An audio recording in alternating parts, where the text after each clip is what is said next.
Bienvenue dans Becoming, l'endroit où on partage les histoires des gens qui ont choisi de bâtir, ceux qui ont choisi de prendre la route du succès. Aujourd'hui, nous interviewons Laetitia Racios, la fondatrice de Business Solutions. Après son voyage au Congo, elle se rend compte d'une réalité qui la frappe. Les locaux ne profitent pas spécialement du développement économique du pays.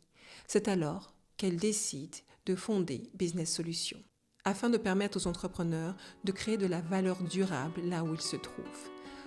Sans plus attendre, je vous laisse place à l'interview de Laetitia Racios, fondatrice de Business Solutions. Comment vas-tu, Laetitia ? Ça va très bien et toi, Géraldine ? Ça va, merci. D'abord, je voulais te remercier pour avoir accepté l'interview. Ça faisait longtemps que j'y pense. On va rentrer dans le vif du sujet. Je voulais savoir comment tu es arrivée à créer Business Solutions. Ok, déjà, merci à toi pour l'invitation.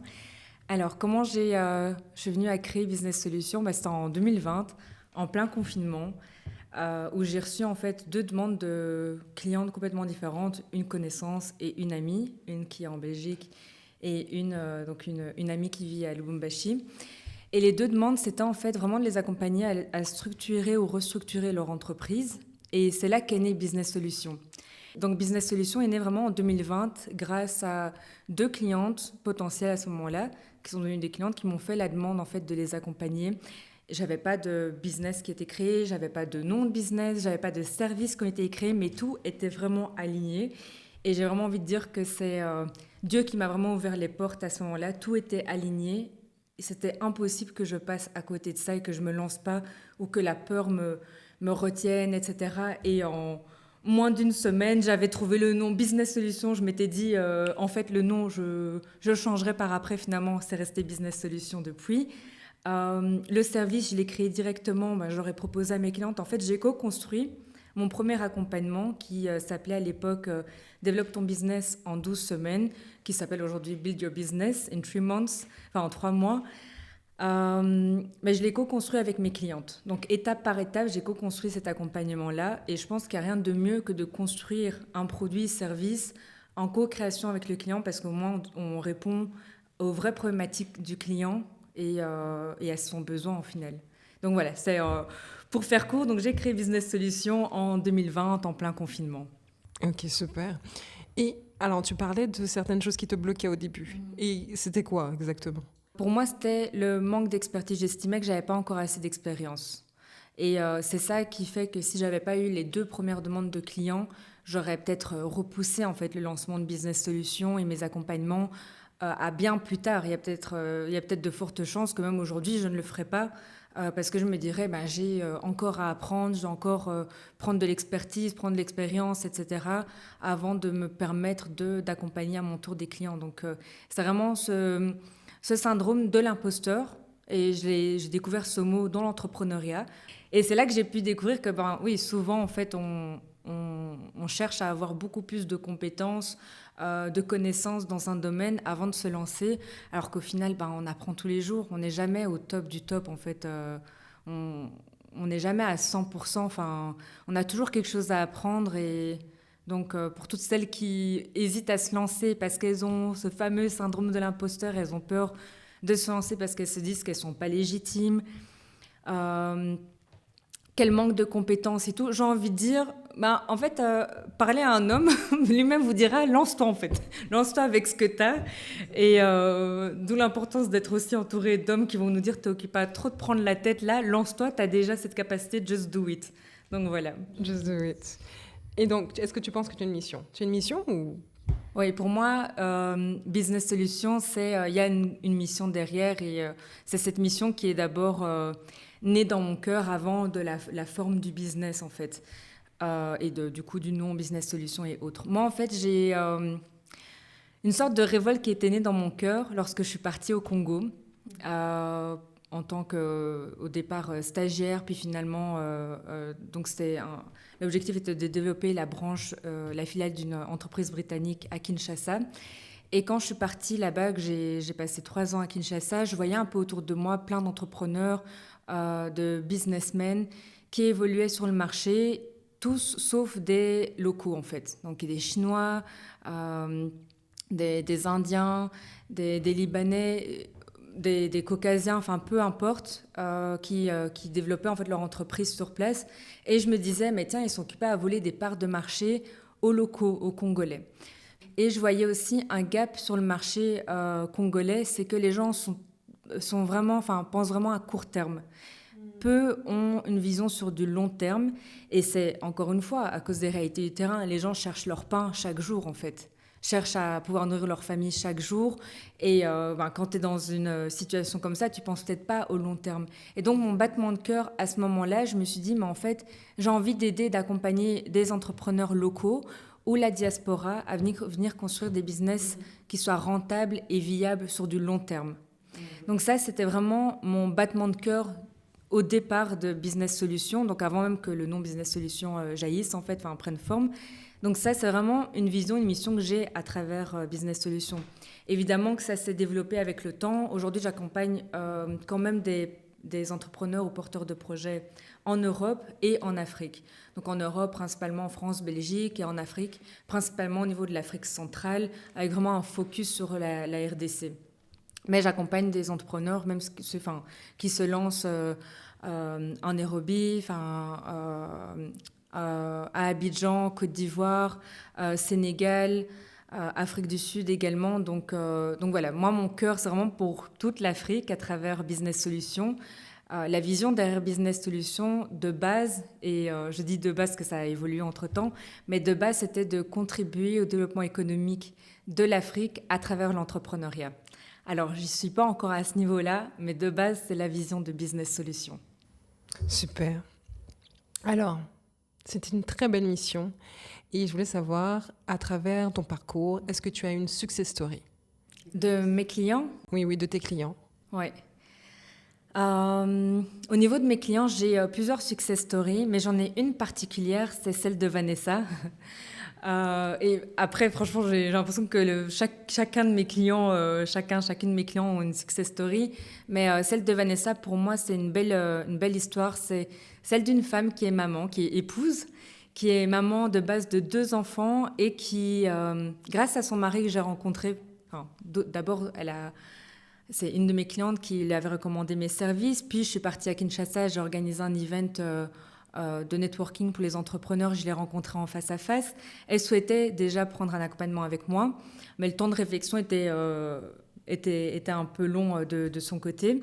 Finalement, je rencontre son mari auprès duquel, en fait, mon mari et moi, on prend ses services de voiturier, en fait, de location de voiture avec chauffeur. Et c'est en parlant à son mari qui lui donne le feu vert de faire un accompagnement avec moi. Donc, en fait, pour moi, je parle de cette histoire en mentionnant le mari de Vanessa. Pourquoi ? Parce que dans la société actuelle, c'est comme si qu'il y a une sorte de guerre entre les hommes et les femmes, le féminisme, etc. Mais dans cette histoire-là, c'est vraiment le mari qui a contribué au business actuel de sa femme et qui l'a poussé en investissant un accompagnement auprès de sa femme qui avait déjà 2 enfants en bas âge, etc. Et donc, l'histoire de Vanessa, c'est qu'elle faisait de l'événementiel à Kinshasa, particulièrement elle était wedding planner, pardon. Mais c'était lourd, en fait, à porter pour elle et à gérer, vu sa situation, 2 enfants. Et c'était pas finalement son battement de cœur et ce qui battait réellement dans son cœur. Elle, ce qui battait dans son cœur, c'est d'organiser des événements à petit comité et personnalisés. Donc, pour ceux qui ne connaissent pas la ville de Kinshasa, souvent les events, c'est des événements qui sont grandioses. Il y a énormément de personnes, des événements les gens font des anniversaires, il y a 500 personnes, au mariage, 500 personnes. Elle rêvait de créer des événements intimistes où on connaît nos invités, où on partage un vrai moment de qualité. Et donc ça, c'était son battement de cœur. Et à côté de ça, elle avait les excursions, donc des excursions organisées à Kinshasa et du coup en dehors pour faire découvrir le Congo justement, et de personnaliser en fait ces excursions-là. Donc on a fait un gros travail de fond sur ça. Donc ça, c'est le contexte. J'arrive au cœur de sa success story à elle. C'est que à la fin de l'accompagnement, en fait, elle est enceinte et je suis plus au courant exactement du timing, mais en fait, elle a son 3e enfant. Ce qui fait qu'elle est dans une saison où elle ne peut pas se focaliser sur le business. Et donc, les 3 mois d'accompagnement qu'on a fait, elle n'a pas pu mettre en action les décisions qu'on a prises, les mises en place de services, enfin tout ce dont on a travaillé durant l'accompagnement, elle n'a pas pu le passer en action à ce moment-là. Et je me rappelle que j'ai un échange avec elle, j'ai un call avec elle quelques mois plus tard, et elle me dit, ouais, en fait, je suis un peu triste, en fait. Enfin, je me rappelle plus de ces mots, donc je vais pas inventer, mais je sais qu'elle était un peu confuse par rapport à ça. Et je lui ai dit, mais c'est juste une saison. Là, en fait, focus-toi sur ta saison de maman. Le but, c'est pas d'avoir un business et que notre mariage vole en éclats, que nos enfants volent en éclats, et que finalement, oui, tu as un business prospère, mais en fait, tout le reste, c'est complètement... ça a complètement été éclaboussé et volé en éclats à cause qu'on s'est focalisé sur les mauvaises priorités au moment T. Et donc, pour les femmes, j'ai envie de dire, oui, tout est possible, mais en fait, on a la réalité, c'est qu'on a une saison, en fait. On a chaque moment, enfin... Chaque chose en son temps, et savoir reconnaître dans quelle saison on se trouve et maximiser cette saison-là et savoir mettre quelle priorité. Enfin, je sais pas, mais c'était maman, t'allaites, c'est pas à ce moment-là que tu vas aller lancer ton business. Il y en a qui l'ont peut-être fait, ça réussit, peut-être à quel prix.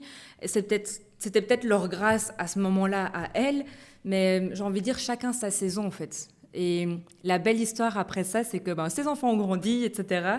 Et aujourd'hui, elle met en place... Enfin, le temps est passé, ça a été relativement vite, je pense 3 ans. Aujourd'hui, son business est prospère, en fait. Elle a des demandes. J'ai vu dernièrement qu'on l'a interviewée sur Brut Afrique. Enfin, elle est en collaboration avec des influenceurs où on la contacte. Et de base, elle ne veut pas être mise en avant, elle est mise en avant. Et je pense que chaque chose en son temps. Tu dirais à une femme, par exemple, qui n'a pas encore vraiment commencé son business, d'attendre plus ou quel serait ton conseil? Enfin, c'est pas spécialement d'attendre, mais c'est de faire en fonction de sa saison. Okay. En fait, chacun sa grâce, j'ai envie de dire. Il y en a qui peut-être tardent à avoir des enfants pour X, Y raison. D'autres qui sont mamans à ce moment-là. Et souvent, on va se comparer, on va se dire, mais elle arrive à faire ça, moi pas. Oui, mais toi, tu as des enfants. Tu as un mari, tu as une maison à t'occuper, tu as un enfant, peut-être tu as un travail même de salarié sur le côté. Enfin, chaque chose en son temps. En fait, j'ai envie de dire, on peut toujours travailler et avancer, mais avance en fonction de ta saison, en fait. Par exemple, une jeune femme qui est célibataire, je dirais, mais maximise, en fait. Casse-toi la figure, rate, fais des erreurs, même si tu veux lancer ton business et tout.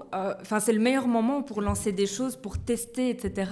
Même si on manque d'expertise, même si on manque peut-être de maturité à ce moment-là. Mais j'ai envie de te dire qu'on maximise chaque saison.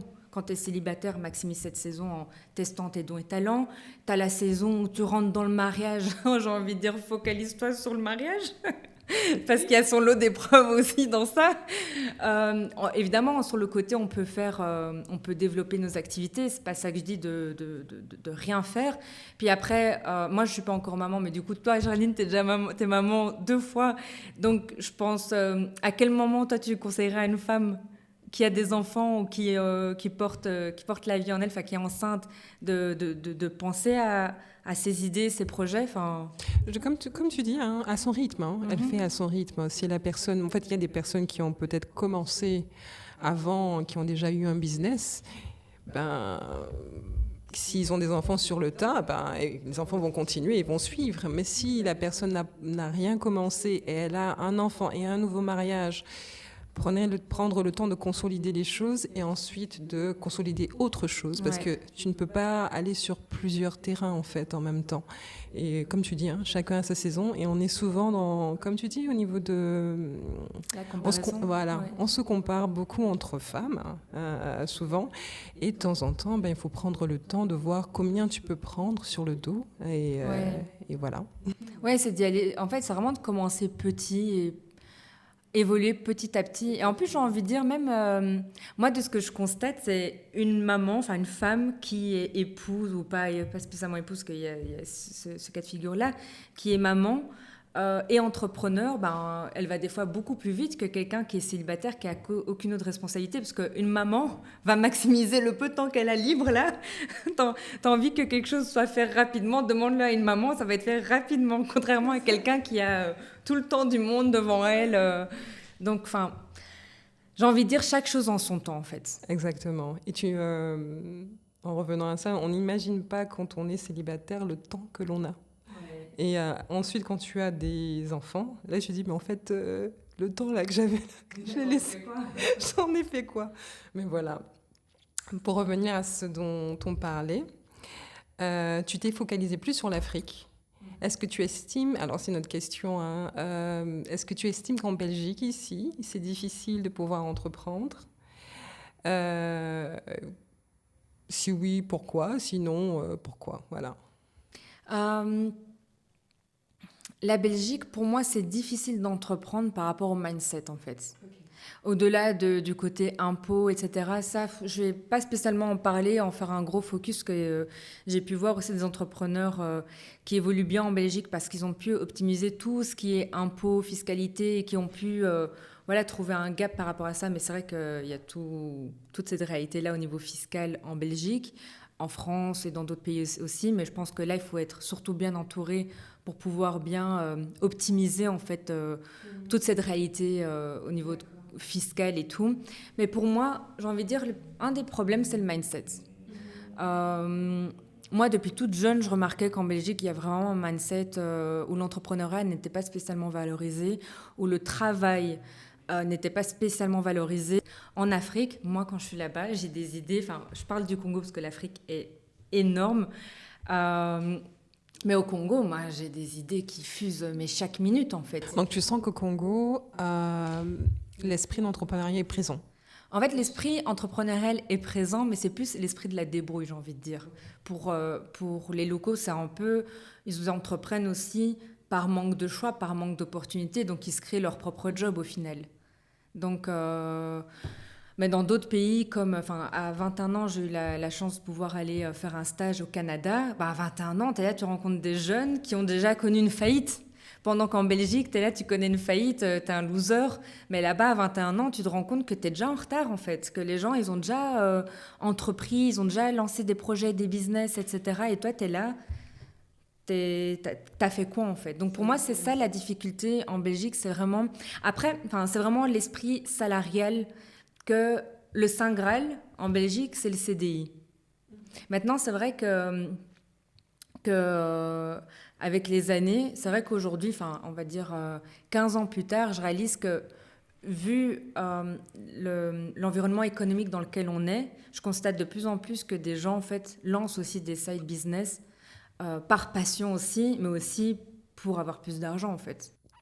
Alors, si je viens et je demande une session avec toi, comment ça se passe ?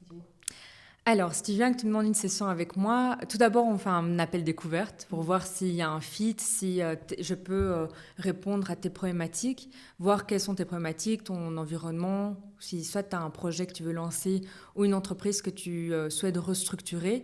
Donc, voir un peu quel profil d'entrepreneur tu es et quel est ton besoin exact. Ensuite, si tu souhaites te faire accompagner, tu as l'option de soit prendre une session de consulting qui dure plus ou moins 1h30, ou alors de faire un accompagnement sur du plus long terme et plus en profondeur. Et là, c'est un accompagnement de 3 mois. Donc, j'ai soit la session de consulting focus, donc on focalise vraiment sur 1 à 2 problématiques business que tu as, ou au niveau de ton projet si tu as une idée que tu veux lancer. Ou alors, tu as vraiment des problématiques, tu veux vraiment développer, structurer ton business, vraiment travailler ton business model. Là, c'est alors un accompagnement sur 3 mois. On va voir vraiment tout en fait en détail, de la vision, mission d'entreprise, à ta clientèle cible, à tes offres de services ou de produits, à tes prix, aux canaux de communication, aux canaux de distribution, et par rapport au prix, vraiment ton coût de revient, le bénéfice, ça c'est vraiment le nerf de la guerre et beaucoup d'entrepreneurs se plantent un peu à ce niveau-là. Donc ce serait soit alors un accompagnement qui s'appelle Build Your Business en 3 mois, ou alors Upgrade ton business en 3 mois. Ça c'est pour les entrepreneurs avancés.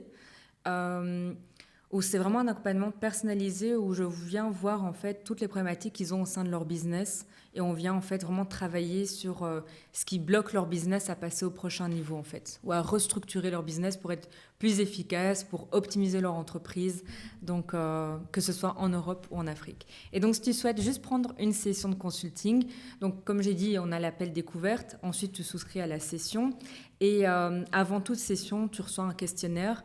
Et c'est un audit, en fait. Ça me permet d'auditer ton entreprise ou ton projet et de me permettre d'aller vraiment droit au but, en fait, quand on a la session en face à face, en face-to-face, en ligne. Donc, tous mes accompagnements sont en ligne.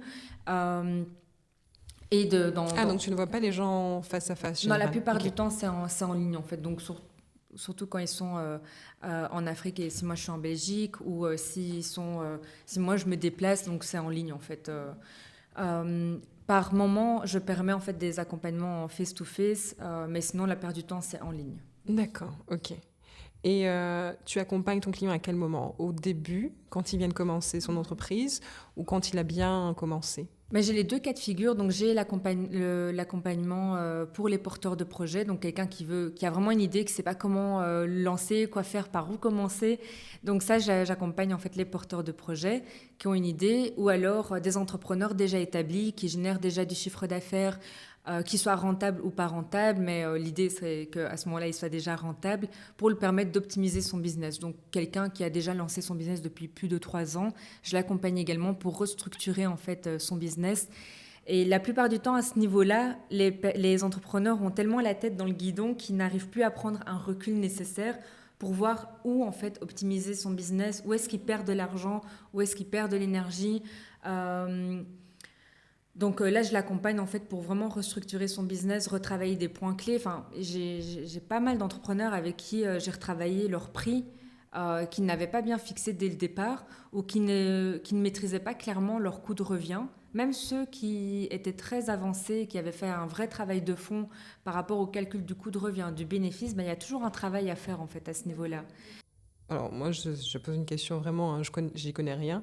Au niveau investissement, à quel moment il doit investir? Quand il fait un retour sur investissement? Quand on parle d'investir, c'est investir dans un accompagnement avec moi. Non, non, je parle de, par exemple, quelqu'un qui a un business Oui. et veut investir encore plus dans son produit, en fait. Tu dirais que il faut qu'il investisse quand il sent qu'il a assez d'argent pour investir, ou il peut enlever de sa poche personnelle ou... C'est une bonne question. Après, ça dépend du retour sur investissement que tu auras, en fait, que ce soit personnel ou autre. Moi, ce que je conseille, c'est de faire attention au crédit, par contre. Au crédit pour investir dans son business. Pour moi, un crédit, tu ne le fais pas en tout début, quand tu t'aventures dans cette aventure entrepreneuriale et que tu veux injecter tout à coup 10 000, 20 000 ou plus dans ton business, alors que tu n'as encore rien vendu, que tu n'es même pas sûr que tu as des clients par derrière, que tu n'es même pas sûr de ton coût. Enfin, en fait, commence avec ce que tu as. Okay. Pour moi, c'est vraiment ça. Une chose que j'aime bien dire à mes clients, c'est de commencer avec ce qu'on a, en fait. Moi, si je dois reprendre mes débuts, par manque d'argent, j'ai évité plein d'erreurs.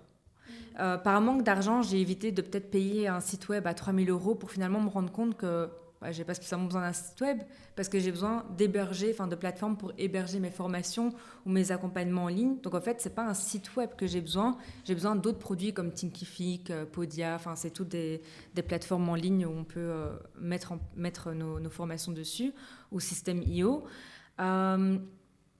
Peut-être au départ, en fait, même pour chaque petit investissement, c'est vraiment de réfléchir. Des fois, on va investir dans des business cards. Moi, au début, j'ai investi dans des business cards, puis je me rends compte que, en fait, j'en ai pas besoin. On était en plein Covid. Non, d'ailleurs, j'avais pas investi dès le départ. Si je me rappelle bien, les business cards, j'ai pas investi ça dès le départ. On était en plein Covid et je me suis dit, mais en fait, heureusement que j'ai pas investi, même si c'était 120 €, mais c'est quand même 120 € quand t'as pas cet argent dans ta poche. Ou quand tu as cet argent dans ta poche, c'est de savoir est-ce que ça, c'est un investissement qui vaut vraiment la peine? Est-ce que j'aurai un retour sur investissement? Aujourd'hui, j'ai mes business cards. Je l'ai vu à plusieurs reprises que j'en avais vraiment besoin. Mais au départ, tu es en plein Covid, tout était en ligne, etc.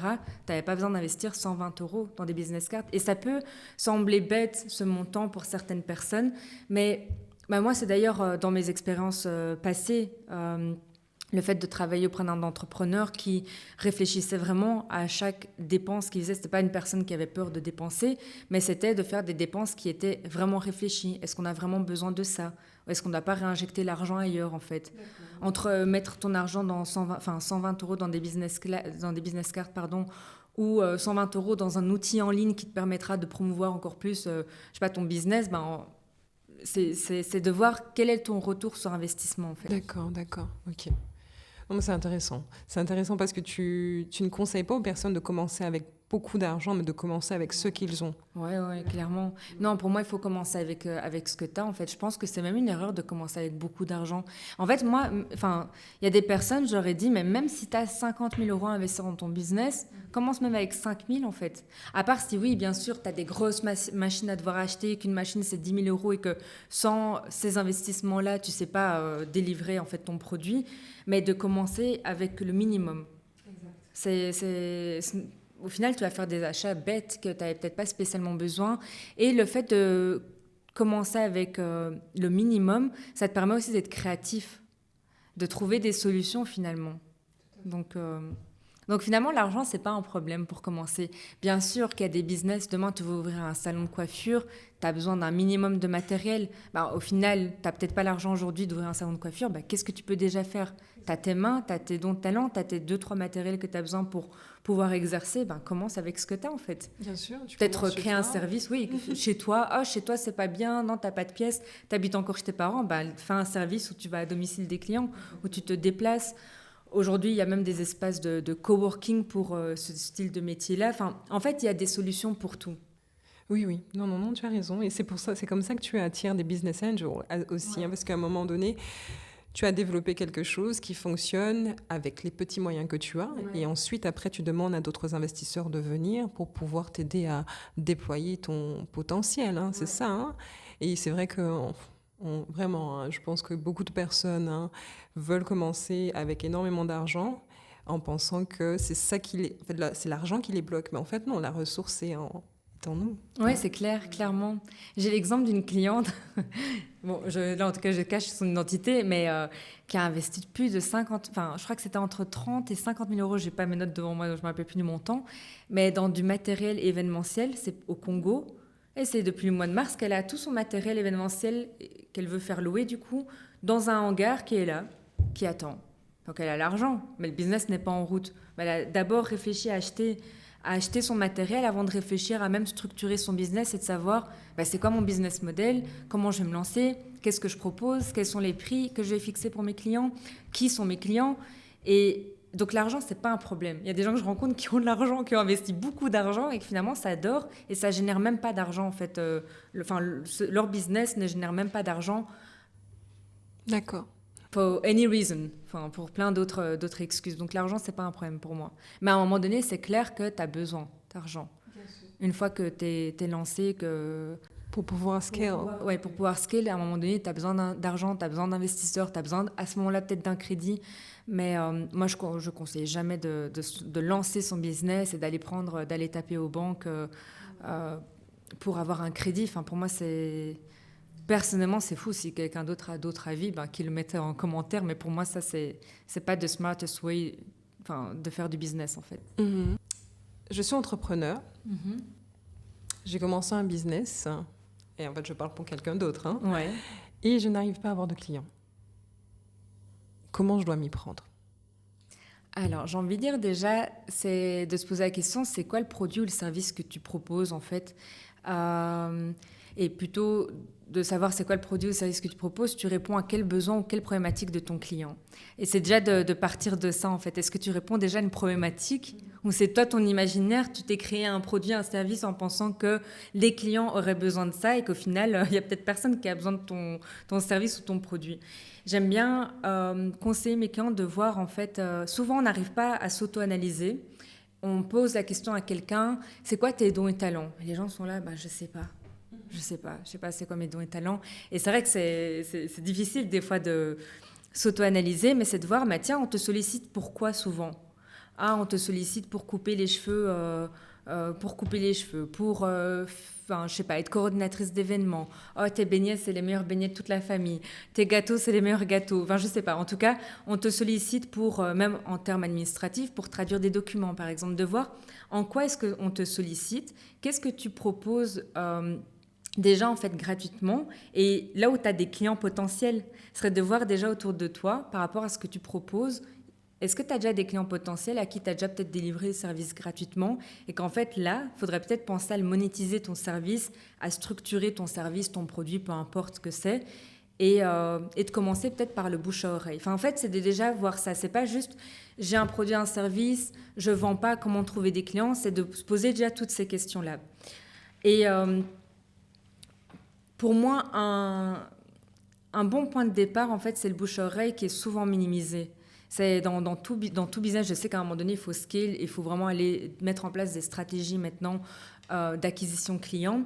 Mais c'est déjà au début de voir, en fait, au niveau du bouche à oreille, ben, tiens, tes clients que tu as déjà fidélisés dès le départ. Est-ce qu'il n'y aurait pas une stratégie à mettre en place avec eux pour les fidéliser encore plus, pour qu'ils reviennent et pour aussi les pousser à communiquer auprès d'eux, donc de développer le bouche à oreille à ce qu'eux puissent ramener d'autres clients. Donc c'est sur base de commissions, par exemple, ou de cadeaux que tu leur feras, peu importe la manière, mais c'est de voir en fait, le bouche à oreille pour moi c'est un levier qu'on minimise beaucoup. Souvent on est là en mode je vais me mettre sur les réseaux sociaux, je vais me focaliser sur ça. Il faut le faire à un certain moment, mais des fois on minimise le bouche à oreille. Les clients qu'on a déjà eu, qui n'ont peut-être pas spécialement payé, qui ont bénéficié de nos services au départ peut-être gratuitement, de peut-être demander leur témoignage, de leur demander en fait de faire du bouche à oreille. En fait vraiment maximiser en fait ce bouche à oreille sur même du long terme au final au sein de son entreprise. Et puis après, au niveau de la stratégie d'acquisition de clients, voir quels sont les leviers en fait à mettre en place. Est-ce que c'est toi... En fait, pour moi, il n'y a pas de noir ou blanc ici et de réponse. Ça dépend de l'entrepreneur que tu as en face de toi. Ça dépend quelle problématique il résout. En fait, c'est de se poser la question, mes clients se trouvent où? S'ils se trouvent dans un certain réseau, c'est d'aller en fait dans ce réseau-là, d'aller networker s'il faut networker, s'il se trouve quand je parle de réseau, c'est pas un réseau social ici, c'est vraiment dans quel réseau, quelle communauté il se trouve, et d'aller dans les événements en présentiel où ses clients potentiels se trouvent. C'est peut-être de faire un partenariat avec une entreprise où vous pouvez du coup faire une sorte d'échange de clients où tu apportes une plus-value aussi. En ligne, c'est de voir, tiens, c'est quelle plateforme où il y a le plus de clients que tu pourrais cibler. Il y a plusieurs leviers en fait à mettre en place.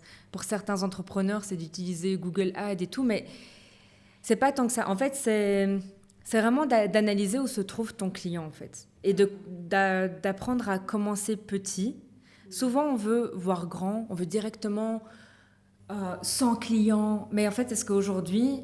Tu as la capacité de servir 100 clients. Est-ce que tu as cette capacité-là? Et c'est déjà des problématiques que j'ai pu avoir dans le passé avec certaines clientes qui me disaient, j'ai un problème, j'ai besoin de plus de clients. Ok, demain, je t'envoie 100 clients ou 50 clients, ou même 10 clients pour certains, ils ne seraient même pas en mesure de les prendre en fait, et de pouvoir les servir, etc. Donc j'ai envie de dire, commence petit et continue en fait, sois constant dans ce que tu fais, commence petit et grandis petit à petit. D'accord. Très, très bien. À ton avis, de toutes les personnes que tu as coachées, quelles sont les qualités qu'une personne doit avoir pour entreprendre? Une des qualités, j'ai envie de dire, est la résilience. C'est la résilience et la persévérance. En fait, c'est beaucoup de qualités en fait, qu'il faut avoir en tant qu'entrepreneur. C'est la résilience, la persévérance, la remise en question, savoir faire un travail sur soi. En fait, pour moi, l'entrepreneuriat, c'est vraiment un voyage vers le développement personnel, en fait. Ça, j'ai envie de dire a journey en anglais. Et il y a plein de blocages. En fait, moi, je pense que l'entrepreneuriat, ça nous met vraiment face à nos propres limites et nos blocages. Donc, pour moi, je dirais alors, finalement, d'apprendre à se remettre en question, de faire preuve de résilience et de persévérance, et finalement qui va avec la constance aussi. La constance, ça c'est quelque chose de très dur. Même moi, je travaille là sur d'être constant dans ce qu'on fait. Qui c'est la constance qui nous apporte des résultats, en fait. Souvent, on est là, on veut un gros win, mais au final, c'est tous les petits wins, toutes les petites victoires, en fait, qui amènent la grosse victoire. Et ça, c'est aussi un point, en fait, à prendre en considération. C'est en tant qu'entrepreneur, il n'y a personne qui vient et qui clappe, en fait, pour nous. Peut-être qu'on va clap pour nous applaudir plus tard quand on atteint un certain niveau. Et j'ai envie de dire, en fait, d'apprendre à s'applaudir soi-même. Exactement. Tu as une nouvelle personne qui est inscrite à ta newsletter, just be proud of yourself. Tu viens de faire une vente, sois fier de toi et de célébrer en fait des petites victoires qui finalement va t'amener à des plus grosses victoires demain parce que personne sera là de dire à quelqu'un j'ai fait une vente, je suis trop contente, j'ai vendu un service à 500 €, les gens vont te regarder en mode ok. Celebrate. On parle de 10K par mois aujourd'hui par la plupart des influenceurs, etc. Donc tes 500 €, c'est rien. Mais c'est d'apprendre en fait à se célébrer, à célébrer chaque petite victoire. Super. Ok. Est-ce que tu as un mot de la fin? Est-ce que tu as quelque chose à ajouter? J'ai envie de dire que c'est le mot de la fin. J'encourage toute personne qui a un battement de cœur, en fait, quelque chose qui est plus fort que de se lancer, en fait, de se lancer même si c'est pas parfait, même si c'est pas parfait à ses yeux, de se lancer quand même. C'est de passer à l'action avec ce qu'on a entre les mains. Et finalement, ce qui est plus fort que tout, c'est le passage à l'action. C'est qu'à travers le passage à l'action qu'on apprend, qu'on persévère, qu'on matérialise aussi nos idées. Donc, passer à l'action, passer à l'action, passer à l'action.